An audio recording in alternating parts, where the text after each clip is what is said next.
আসসালামু আলাইকুম। এসি এর পক্ষ থেকে তোমাদের সকলকে জানাচ্ছি অন্তঃস্থল থেকে আন্তরিক শুভেচ্ছা ও অভিনন্দন।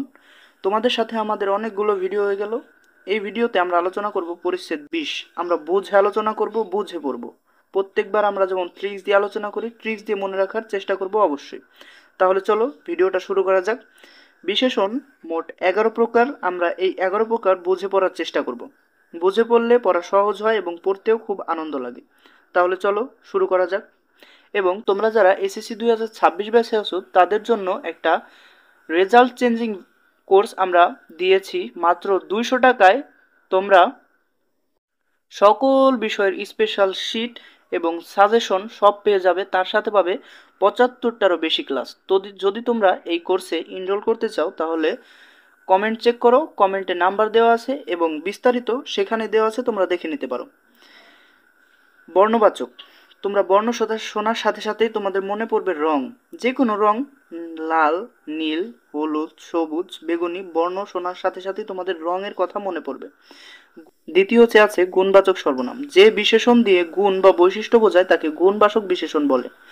যেমন কি চালাক ছেলে, ছেলে তো সবাই, কিন্তু ওই ছেলেটা কেমন, যার কথা বইতে বলা হয়েছে সেই ছেলেটা চালাক। পানি, সবই তো পানি, গরমও হয় ঠান্ডাও হয়, এটা কি পানির একটা বৈশিষ্ট্য না, গুণ না?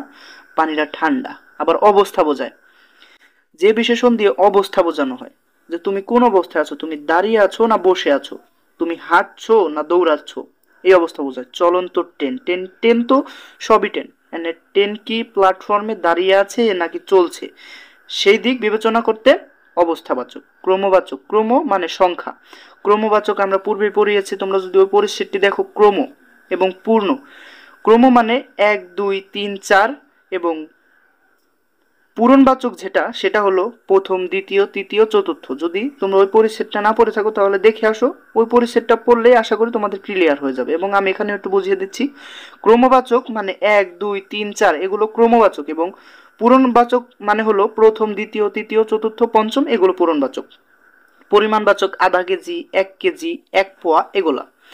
উপাদানবাচক মানে তোমার কোনো কিছু উপাদান বোঝাবে, বেলে মাটি, চুনা পাথর, চীনামাটি ইত্যাদি বোঝাবে। প্রশ্ন মানে কোনো কিছু প্রশ্ন করবা তুমি সেটা দ্বারা। এবং নির্দিষ্ট, আমি ওই দিন ওই কাজটা করেছি, আমার মনে আছে কোন দিন এই কাজটা করেছি, সেই দিন তো ওই যে লোকটা আছে সেই লোকটা মারা গিয়েছিল। নির্দিষ্ট, একেবারে নির্দিষ্ট করে তুমি বলতে পারো সেটা। এবং ভাববাচক, এটা একটু ইম্পর্টেন্ট, এটা মনে রাখার চেষ্টা করবা।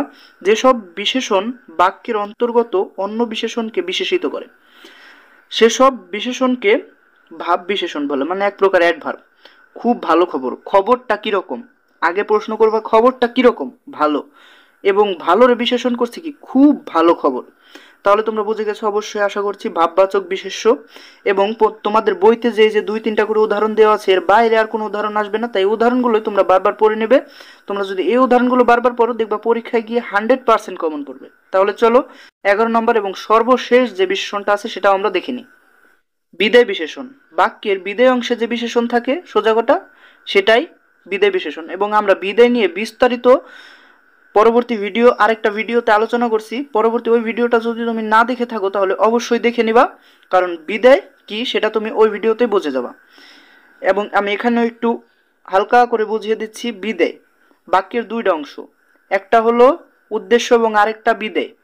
উদ্দেশ্য সম্পর্কে যা বলা হয় সেটাই হলো বিদেয়। লোকটি পাগল, কে পাগল, লোকটি পাগল, এটা উদ্দেশ্য। এবং লোকটি সম্পর্কে কি বলা হয়েছে অতিরিক্ত ডিটেলস, সেটা হলো পাগল। এবং তোমাদের বিদেয় বিশেষণটা খুবই গুরুত্বপূর্ণ। এবং এই যে 2-3টা উদাহরণ দেওয়া আছে এই উদাহরণের বাইরে আর আসবে না, তাই উদাহরণগুলো তোমরা খুব ভালো মতো পড়ে নেবে। এবং এসএসসি 2026-এর জন্য আমরা যে কোর্সটি লঞ্চ করেছি সেই কোর্সটি খুবই সীমিত সময়ের জন্য, তোমরা অবশ্যই তাড়াতাড়ি ভর্তি হয়ে যাও। পরবর্তী ভিডিও দেখার জন্য তোমাদের আমন্ত্রণ রইল। সেই পর্যন্ত অবশ্যই আমাদের সাথেই থাকো, সুস্থ থাকো। আসসালামু আলাইকুম।